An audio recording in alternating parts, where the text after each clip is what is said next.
Hi and welcome to my second video. Today I'm going to be featuring the Madam Dragonfly stamp from Deep Red Stamps. I'm going to be doing some coloring with watercolor and also some alcohol markers.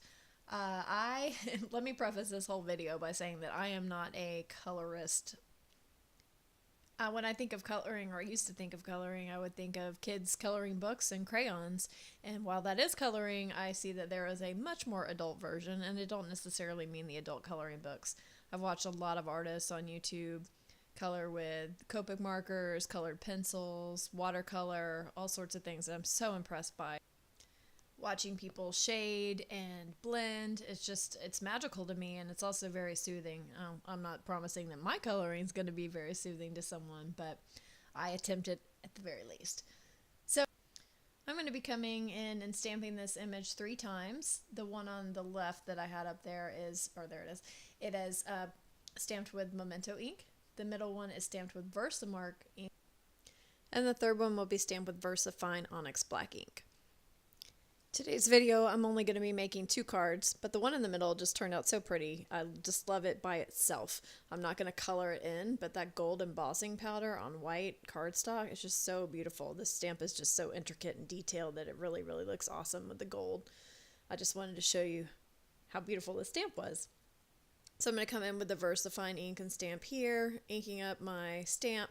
I'm putting quite a bit of ink on there because I can see where it's not covering certain places, so I want to make sure it's fully covered so I get a great first stamped image.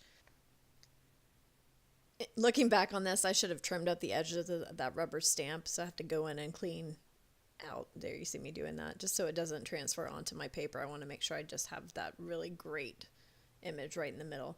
Now, with these rubber stamps, you can't see through them like the clear photopolymer stamps, but I knew I'd probably be able to trim up anywhere where it wasn't perfectly centered. Just want to give you a quick description of each of these inks. The one on the left is Memento Tuxedo Black. It is great for alcohol based mediums. The one in the middle is Versamark. It's a clear sticky ink, great for heat embossing and watermarking. And then the one on the right is VersaFine Onyx Black ink. It is good for watercoloring. On the back of the stamp pad or the ink pad, it should tell you what kind of mediums it'll work with. So just a quick rundown of those. All right, so I'm going to get into some watercoloring here. Like I said before, I'm not a colorist. I'm certainly not a watercolor artist, but I love the way that watercolors look. You can make them precise, you can make them messy, you can fade them out, you can give them harsh lines. I don't know, I just love them. So I'm going to lay down some colors here next to each other that I know aren't going to create mud. And I'm just going to come in and try to stay off that face, but I'm going to come in through the what I call the hair nest. It's got dragonflies and birds and butterflies in it. I'm going to try to just keep those bright colors surrounding the face. And then later I'm going to come in with some flesh tone watercolor markers to get some more precise coloring there. Right now I'm using the Kuretake Gansai Tombi watercolor palette. This is a great starter set for beginners. It has 36 colors and they're very opaque and rich, so I definitely would recommend this palette. Alright, I'm going to put that off to the side to dry, and I'm going to come in now with that image that's stamped in Memento ink and use my alcohol-based markers. So the best markers out there for coloring are Copic markers, but they are quite expensive. They run about $4 to $5 per marker. You can buy them in sets, but I wasn't sure when I first started getting into any of this that I would want to do any kind of coloring like this with markers, so I decided to obviously not go for the Copics at first, but I did find this set from Shuttle Arts that had 88 colors in it. And I thought that would be a really great way to just see if I enjoyed coloring with markers, to maybe learn a few blending skills. They don't blend nearly as well as a Copic will, but I get to practice coloring. And I have tons of different colors to choose from. I also found a little set with flesh tone colors in it. If you're interested at all in seeing or learning about these products, I'll have a link in the description box below. So I did want to talk a little bit about comparing ourselves to others. I was watching videos, like I said, starting a year ago, and I first like to compare what I don't know to what others know, or to what others have practiced for a very long time. And it's hard to start sometimes because we feel like we have to be really, really good off the bat. I did want to share a little excerpt here while I'm coloring from a really great book called The Creative Habit, Learn It and Use It for Life by Twyla Tharp. Twyla Tharp is an amazing choreographer and dancer. She's done numerous ballets and Broadway shows, and she wrote a book many years ago that I just found to be quite intriguing and quite practical. So I'll just share this little excerpt here. In order to be creative, you have to know how to prepare to be creative. No one can give you your subject matter, your creative content. If they could, it would be their creation and not yours. But there's a process that generates creativity, and you can learn it, and you can make it habitual. There's a paradox in the notion that creativity should be a habit. We think of creativity as a way of keeping everything fresh and new, while habit implies routine and repetition.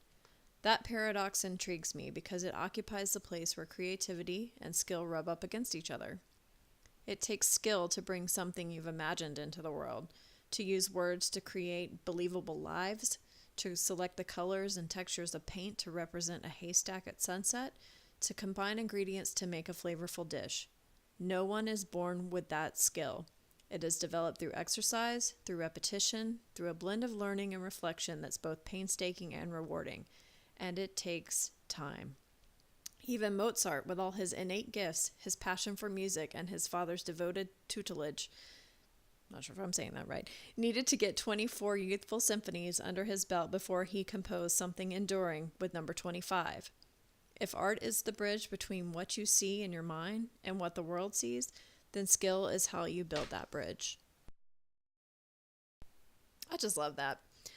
All right, so I don't know if you saw me give a thumbs down in the middle of that coloring video, but I smudged some black ink on that alcohol marker coloring, and I was really bummed at first while I was making it, but then I realized I could actually just cut that out. So I used one of my rounded rectangle dies and made a nice new shape for my card front. I decided to put that watercolor image on some purple paper, and then I really like the green framing background for this other image. I did try some different stampings with some background stamps on the green paper, and I really wasn't loving them mixed with that image.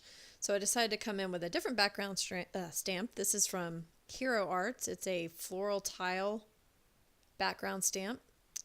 Just for inking up with some Versamark, coming in with some liquid platinum Ranger embossing powder. I love this color. It's like a really muted silver. It's really, really pretty. So it's not going to stand out quite so much as just a silver embossing powder would, because I really want the focus to be on that gorgeous stamp. It is just so stunning, and I love it with all these colors. I think it's quite beautiful. All right, so just going to mess around with the composition. I'm going to start to adhere all my pieces together to actually turn it into a card. So right now you'll just see me coming in with some adhesives and trimming up different edges to make it all fit together. You might have seen me just use my palette knife right there to smooth out my liquid adhesive. I feel like I've ruined some cards in the past by just leaving that glue line. You can see the bumps in the trail of the glue underneath, and I don't really like that. It just kind of takes away from the polished, finished look of the card. You might find that you like liquid adhesives for some things and tape for others. One good thing about a liquid adhesive, especially something like this distress collage medium, is that you have a little like work time with it, whereas you don't with tapes. Like I could put it on and kind of move it around that card base there until I got things perfectly straight, and then I can kind of smooth it out and let it dry. It just gives me some wiggle room, which I really don't find with tape. It really just depends, too, on the heaviness of the artwork on the front of the card, which adhesive I decide to use. So I'm going out and rounding out the corners there on both the card base and that green panel, and I decided I wanted to give the card some nice dimension. So I put some foam tape on the back of that green panel to adhere it to my white card base, and I really just feel like it makes that artwork kind of jump out at you. I originally planned to add some sentiment strips to the front of these cards, but after finishing them up, I just think the artwork by itself is just gorgeous, and I didn't want to add anything else to the card. All right, so these are my final images on these cards. I think they turned out beautiful. If you like this video, please hit like, subscribe, comment below. Let me know what you think. I've also linked to some of the products I've used in the description box below, and also Twyla Tharp's book, The Creative Habit. All right, so I'll see you next week for another video. Go out there, make stuff, and have a great week. Bye.